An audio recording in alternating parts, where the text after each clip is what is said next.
Welcome to EPG Pathshala. This is a module on critical community practice, and in this module particularly we will be trying to contextualize critical community practice. Critical community practice, so this, if one looks at the objectives of this module, the objectives of this module are to first orient you to the overall concept of critical community practice. It will also tell you a little bit about the role of what is contemporary community practice and what has been the historical relationship between community practice and power, because the entire role of critical community practice evolves and rotates around the understanding of power and how community practice has evolved. Critical community practice is something which has been associated largely with radical community practice, which has been recognized as one strand within different forms of community practice. It also has a very strong relationship with social movements and with institutionalized forms of exclusion and how do we combat those. And then if you look at what is meant by this, how it has been defined, then basically critical community practice tries to deal with the complexities of power, how power flows through societal structures, through ideas, through people, and then it seeks to challenge these through creating alternate shared values and practices. So we will start taking a historicized overview of how critical community practice has evolved. And first, how community practice has evolved, and then trying to understand these forms which have also challenged power. So the first history really of community practice is in the post-Second World War era, and where the United Nations was formed. This was a age when there was a lot of discourse of a new kind of internationalism which was developing in the post-Cold War, post-Second World War period. But at the same time, there was also the reality of the Cold War, where the entire world was divided into two competing superblocks of power. Okay. At the same time, however, there was a lot of faith in state systems. So there were multiplicity of excluded groups and also excluded nations who had become newly independent. And all of these excluded groups were actually demanding a whole lot from the democratic state systems, or they were trying to create a revolutionary state which would actually have a control over resources and thereby include all of this hitherto excluded groups. So there was a lot of optimism about the idea of the nation state. And what one would see is that, in fact, in the post-Second World War era, in most of the developed world, the welfare state was actually expanded through more and more expanding state structures which responded to the aspirations of people. Community practice, which was actually then turned into community development, which became a recognized method of social work, and this community development actually became part of state practice of welfare itself. And this was the reality really in a lot of the developed world. In Britain, if we begin to see, then in Britain, you will see that basically community practice evolved as an overall part of the expanding educational reforms and also social reforms which tried to address class conflict, because this was like a hotbed of industrial relations, and within which the labor class was becoming very, very powerful, and therefore state institutions were also trying to respond on one hand to this challenge which was posed by labor, and on the other hand to the alarming conditions of poverty. And in this context then, community practice took the form of charity organization societies. The charity organization societies like Toynbee Hall. The Toynbee Hall was a site around which In this neighborhood, which was a neighborhood of chronic poverty, Toynbee Hall became a center where several chronically poor groups could come and be engaged in many more positive activities like skill training, like more organized charity work, which tried to create and begin to think about people and move them away from any kinds of addictions and improve their overall work environment, inculcate a savings kind of a habit, and so on and so forth. So a lot of community centers got established as a result, and gradually as the welfare state expanded in the context of UK, this community work got accepted as a method of social work and received a lot of support from the state itself. In the United States too, you saw that underprivileged settlements were supported by the state. There was a lot of professionalization of social work, but at the same time, United States also became a context where a lot of radical strains of community work actually developed through the work of activists like Saul Alinsky, who led a whole lot of community organization movements of the blacks, of the workers, and so on and so forth. As against the practice in UK and the USA, what we saw, which are examples really of what was happening to community practice in the developed world, in India too, community development did receive sponsorship from the state, but much more as community development. What was community development? Community development, which was incorporated as a part of state policy both in rural areas as well as in urban areas, was actually seen as a meeting point of, on one hand, technical extension work which sought to educate rural masses into new technologies and new ways of thinking and bring about a gradual social change, while community development part was also seen as that social mobilizational process which would take people along with this process of technicized social change. So this was community development, and this community development was in fact also introduced in formal social work curricula, and therefore there were a whole lot of departments of community development which were established in the country.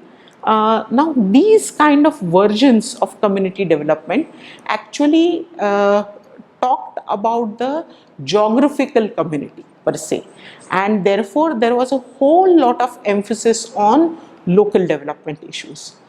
Gradually, however, in the 1960s, one begins to see that a critique of community development began to emerge.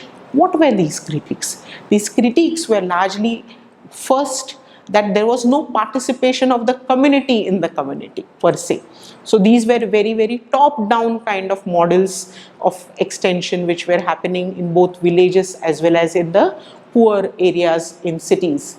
The second big critique, which was really a very important critique, was basically that structural factors which actually systemically perpetuated poverty, such as inequity, such as conflicts of interest, such as looking at oppression in local contexts, were actually not taken into account by community development at all, which looked at the entire village as a community or looked at poor slum areas as an entire community. And this, with this kind of a critique, what began to actually emerge in the 60s and then really expanded into the 70s was many critical and diverse forms of organizing. This took the shape of social movements, this took the shape of trade unionism, this took the space and form of mass-based people's organizations. So this has been the overall movement that we actually see, and the evolving critique of community development, and through which then critical community practice as a vein actually started developing in India. So how do we look at the contemporary context of community practice? So the contemporary context really is one which is full of contradictions. So on one hand, you see that the prevalent regime of neoliberalism is one which is leading to widening inequalities, environmental degradation, climate change. There is a whole lot of rise of fundamentalist groups in different parts of the world. At the same time, migratory movements which are inter-country have intensified conflicts and insecurities in many places, and leading to new forms of insecurities like unemployment, poverty and pockets of poverty. And these are leading to different scales of conflict, sometimes highly localized, sometimes you see this in the form of terror and international conflicts and so on and so forth. And where you now begin to see also a trend where national interests are actually being put forth before international obligations, especially international obligations which are linked to human rights, which are linked to overall commonly seen vision of protecting the environment and so on and so forth. One also sees that at these international forums and different levels, there is a growing dependence on the corporates to actually fulfill the commitments. So you have the expansion of the Millennium Development Goals into the Sustainable Development Goals, but the instruments for effecting the Sustainable Development Goals are largely contingent upon the ability of corporates to basically commit themselves to these kind of goals. But on the other hand, of all of this disappointing and scenarios, there is also an expansion of diversity of voices all over the world, and which are actually seeking a true kind of internationalism, and an internationalism which is based on ideas of social justice, of mutuality, of freedom, of sustainability, and of human rights for everyone. So there are these contradictory kind of things which one is seeing in the contemporary world. And within this, therefore, then how are we seeing India? Because India has also changed from that point where India was seen as a poor country, as a developing country. We are today being seen very much as an emerging power. And in this emerging power in the global context, one sees a whole lot of contrasts emerging here as well. So there are spatial contrasts. So what do we mean by spatial contrasts? On one hand, you have this India, I mean a farmer leader called Mr. Sharad Patil very famously said that today we are seeing the presence of India and a Bharat. This India, which is very clearly urban based, which is well resourced, which is propelling prosperity, which is modern, industrial. In fact, one is seeing the emergence of a knowledge based economy, and this India feels very handicapped by the use and the persistent presence of a very large Bharat. And this Bharat is where primitive technology is being used, there is a high dependency on agriculture, there is a persistence of poverty, there is an absence of infrastructure. So one is really seeing this kind of a spatial tussle, population tussle. And another contradiction that today one sees is that we have a constitution which is actually accommodating a whole lot of diversity. But on the other hand, you have a polity which is highly corporatized today. You have politics which is feeding on populism, but on the other hand, you're also seeing a whole lot of neglect of rights and a weakening of institutions. One is also seeing that a significant section of Indian population, mainly you see Dalits, tribals, who are witnessing immense amounts of displacement, especially from their critical life sources such as land, such as water, and not just natural resources but other forms of livelihoods as well. They're also seeing a fragmentation of their support networks. Now, with this kind of a contrast-filled development narrative in India, how do we actually see even the different forms of organizing which are happening, not just community organizing, but other forms of organizing? So one is basically seeing that there are multitudes of critical voices, multitude of dissenting voices, which are actually emerging from social movements and from civil society. There is some of this is actually very, very violent. Today we have roughly 125 districts in the country where there is a whole lot of Naxalism which is happening, and this kind of violence in some ways is like, I think, symbolizes the contrasts in our developing and the emerging India kind of a narrative most sharply. But on the other hand, so what is happening is, on one hand you have this expansive state, but on the other hand the interests of the marginalized and the poor communities are really being left out of the Indian development narrative per se. If one begins to look at what is the impact of development, then basically one sees that especially for these poorer groups, there is an erosion of their traditions which have actually sustained them for generations together. One is seeing that there is a loss of their identities, their collective ethos, and which was the social fabric that held them together. They therefore feel a sense of powerlessness, a lack of, and on the other hand, this is also accompanied by a state which shows a lack of accountability and responsibility. So what is one seeing today? The kind of organization which is happening is organization on one hand which is trying to experiment with new forms. These new forms of organization are taking different shapes. They are occupying very, very different sites, and this is what perhaps one will see as one kind of moves ahead in the different papers in this module as well. But this context that one is seeing, where all over the world and also in India, one is seeing a tremendous rise in individualization, and this due to this individualization, one is basically saying that that it is very, very difficult to participate in collective efforts. It is very, very difficult to manage the transactional costs of what was seen as collective mobilization, and within this, therefore, the contours of contemporary community practice have really become much more challenging.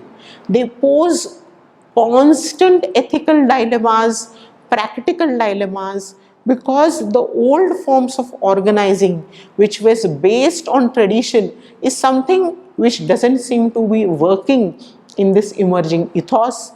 Earlier, there was a whole lot of preference and direction where there were forms of organization which emerged in the 60s and 70s which sought accountability from the state. But as the contours of the state itself are shifting, one is moving more and more also towards corporate philanthropy. So, and how does one bring corporate philanthropy into and create new forms of accountability? Which means that these forms of accountability have to shift to society per se. So what is one seeing?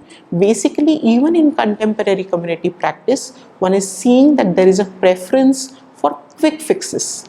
There are often output-driven solutions which are sought, and these are being seen as answers and solutions to these wicked problems of development, marginalization, and one is trying to undermine processes at the cost of outputs and replace perhaps humanism with targets. There is a rise of techno-managerialism, and as a result, at one level, one sees that community work has entered several domains. So you see community work today being practiced in the health context, in the disability context, in the welfare context, in education, provision. So crime prevention, and in all of this, the usage of the word community sometimes leads to a very thin line between whether this is something where new societal missions are being taken up, or whether the community is used as really a fix to say that the state is now withdrawing from a particular function, the market and these processes are being privatized, marketized. So there are these very, very thin lines, and which constantly raise dilemmas before practitioners and towards organizations. So basically what one is seeing is that the new proliferation of community practice is really devoid or of the earlier elements of community work and organizing. These are being tested, and at the same time there is also a experimentation. When you start looking at new movements, the entire experimentation is also in the different forms of organizing itself. And therefore, when one begins to look at criticality within all of this, critical community practice today is a approach to practice really, which, while it is not dismissive of what is happening all around the country, and it is therefore very much engaged in the entire business of finding solutions, it is constantly characterized by reflexivity about what is being obtained, what is being won, what is not being won, what are the different forms of accountability that are being asserted, how is the community involved, whether that is ethical. So there are new and new questions which actually contemporary community practice faces. So if one looks at now just what is the form and how do we define critical community practice, how do we see this in different ways, then basically critical community practice tries to recognize and all of these. What are those techniques, what are those strategies, and often therefore it involves a repoliticization of community practice, that you cannot see community practice as neutral, it needs to be repoliticized, and therefore one looks at new sites of practice. When I say new sites of practice, these may not be localities anymore, these may not be villages necessarily which are geographically bound. Sometimes you may also see e-sites, and there is virtual organizing which is also happening. There are new techniques which are being used, which will also use sometimes new technologies. And I think what we are enriched by really in this search for new forms and new sites of practice is basically that community practice in India really ranges in its relationship with social movements, to mass-based struggles, to a search for alternate routes and modes which involve change in lifestyle.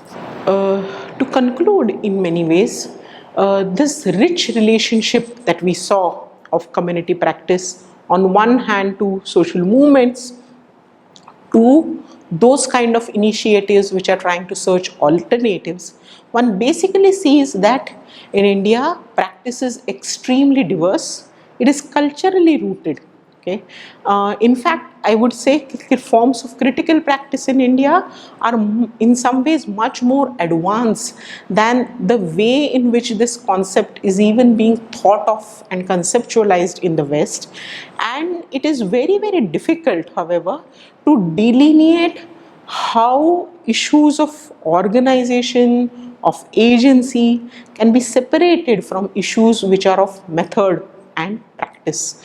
However, there has been a significant amount of experimentation, and I think therefore one needs to understand some of these experiments and the kind of issues that they raise with a lot of nuance, with a lot of detail, and understand the kind of questions that they raise.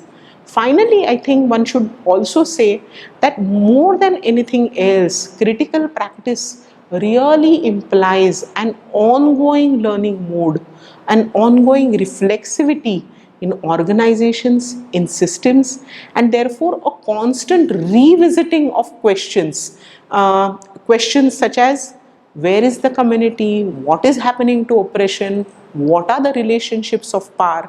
Because what one has constantly seen is that community practice at a very strong level, which earlier emerged almost as unified with the state, critical community practice is not just a separation from the state, but it is actually asking questions about all of these societal institutions, the state, the market, the community, and what are their shifting relations in relation to each other. So for this particular module, for the Western context, you have this very interesting book called Critical Community Practice, which has been written by Hugh Butcher and other authors.